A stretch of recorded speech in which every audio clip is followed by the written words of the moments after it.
Bonjour à tous. Sujet bien difficile aujourd'hui. Suis-je victime d'un pervers narcissique? La question est aussi grave que le titre. C'est votre avenir qui est en jeu. Nous parlerons ici du pervers narcissique et non de la perverse narcissique, bien que de nombreux points communs existent. Qu'est-ce que l'on peut constater en général? Qu'est-ce que nous entendons? Je ne supporte plus la personne avec qui je vis, bien que j'ai encore des sentiments pour elle. Je ne supporte plus ses injures, toujours de plus en plus fortes et fréquentes. J'ai peur qu'il en vienne au coup. Ma vie devient un véritable enfer, alors qu'il me semble qu'il suffirait de peu pour que tout change.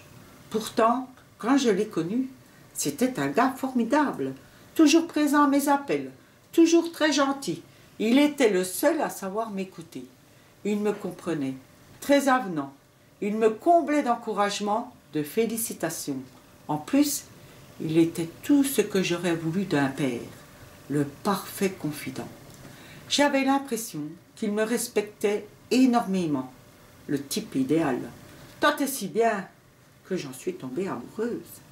Malgré quelques doutes sur la nature de mes sentiments ou des siens. Doutes, petite obscurité venue de je ne sais où, mais qu'il savait effacer par ses convictions qu'on était fait pour se rencontrer. À réfléchir, je crois maintenant que mes doutes apparaissaient quand je lui demandais de parler un peu de lui-même. À l'entendre avant moi, il avait vécu une relation douloureuse qui, suivant sa description et l'image qu'il me laissait de lui, je ne pouvais penser autrement qu'il avait été la victime d'une personne qui avait abusé de ses qualités humaines. Ça semblait lui faire plaisir. Quand il parlait de sa vie professionnelle, il se plaignait de n'être entouré que d'incompétents, qui ne pensent qu'à leur avantage personnel. Mais à culpa à mon bénéfice, j'ai pensé qu'il irait loin dans sa carrière professionnelle. Je sais qu'il a senti ma pensée. Grave erreur.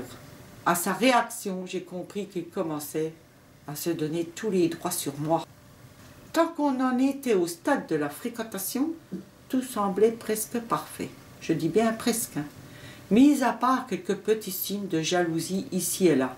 Signes que je prenais pour des sentiments amoureux. Je crois que tout a commencé à vraiment changer quand on s'est mis en vie commune. Petit à petit, il a démonté ma façon de penser.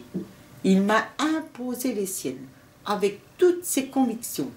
Que cela soit mes amis ou ma famille, il démonte tout sentiment que j'ai pour d'autres personnes, en me prouvant par A plus B que ces personnes abusent de moi.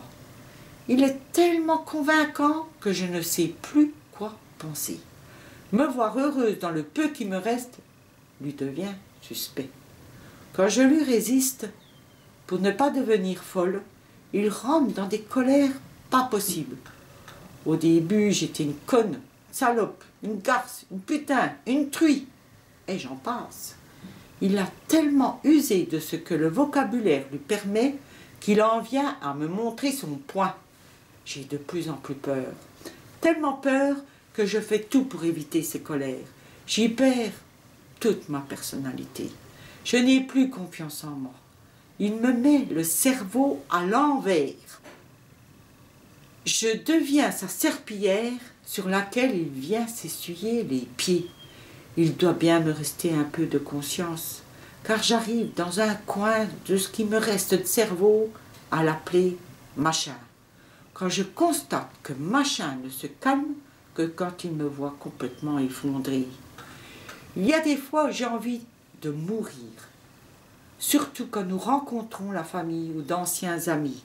Il devient tellement mielleux avec moi qu'il arrive à se faire passer pour une personne de grand mérite, de pouvoir vivre avec une personne telle que moi dans ce que je suis devenue.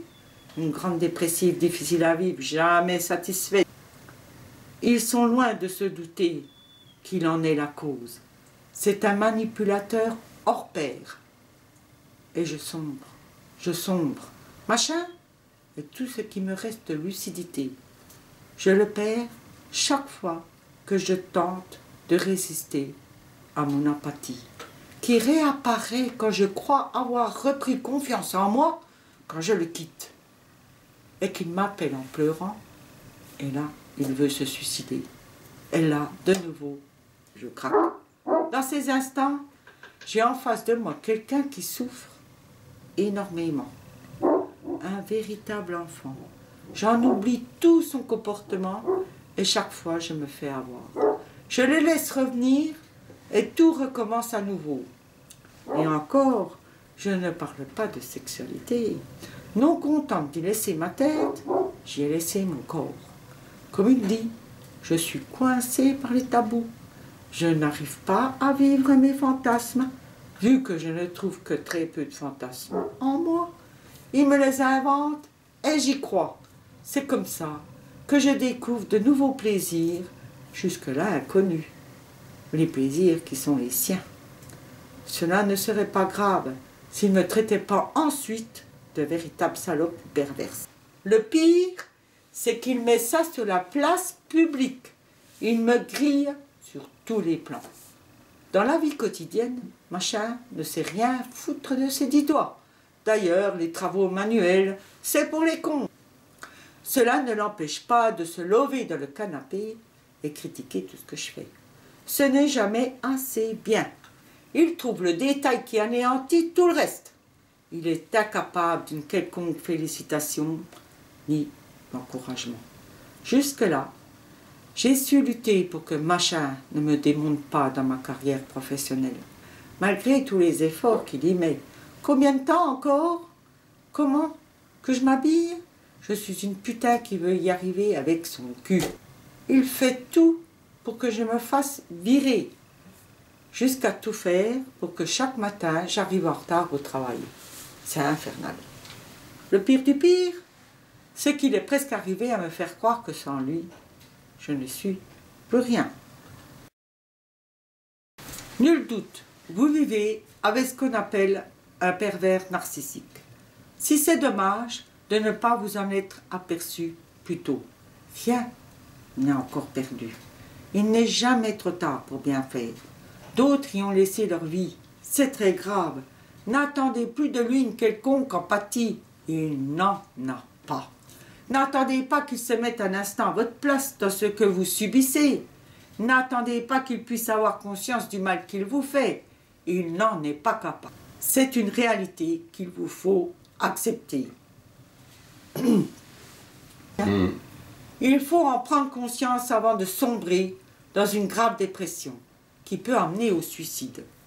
Nous savons de quoi nous parlons. Le pervers narcissique, le manipulateur sont les manifestations de l'égocentrisme qui est une maladie au même titre que la schizophrénie, la psychopathie ou les troubles obsessionnels compulsifs auxquels on pourrait facilement les associer. Il est important que les personnes qui vivent avec en prennent conscience pour éviter surtout d'en être les victimes. Pour exemple, si on vit avec un psychopathe sans le savoir, on cherchera toujours en soi les raisons au cou qui nous sont portées, tant et si bien qu'on y laissera notre propre personnalité, jusqu'à ne devenir qu'un légume et lui donner ainsi d'autres raisons de nous frapper. Comment s'en échapper? Il faut premièrement déjà prendre conscience que la perversion narcissique est une pathologie, c'est une réalité. Les souffrances qu'ils vous infligent ne sont en réalité que le remède à leurs propres souffrances. Si vous ne sombrez pas, ce sont eux qui sombrent. Il n'y a pas d'alternative. On ne peut plus se sentir en être victime. Si vous aimez personnellement une personne perverse, narcissique, ce n'est pas en devenant sa victime que vous pourrez l'aider. Que vous veniez à vous suicider ne changera en rien son comportement. Il n'aura aucun scrupule et votre suicide ne servira qu'à lui donner les meilleurs atouts pour continuer ailleurs, le statut de veuf éploré et méritant. Malheureusement, nous en parlons aussi en connaissance de cause. L'impossible, vous l'avez déjà fait. Nul n'est tenu au miracle. Que faire? 160 femmes par an meurent de violences conjugales en France. Ça laisse perplexe sur le nombre de femmes battues, non déclarées. Les viols, avec ou sans meurtre, en font certainement partie. Pire, les enfants martyrs sont souvent les victimes du couple où tous deux sont égocentriques. Est-ce que ça vous parle? Il ne faut pas prendre le problème à la légère. Il faut dénoncer votre situation à votre propre entourage, dans le sien, tout en vous protégeant de ses réactions, en vous réfugiant dans la famille ou en demandant de l'aide aux organismes nouvellement créés. Être victime n'est pas une honte. Chacun peut se tromper. C'est humain. Dans une vidéo prochaine, nous parlerons des tourments du pervers narcissique. Ne peut être vraiment pervers que celui ou celle qui, doté de l'empathie naturelle que nous possédons tous, aurait un comportement pervers volontairement et consciemment choisi. C'est rarement le cas chez l'égocentrique. Maigret Demierre Lucette Éric, psychanalyste spécialiste du comportement.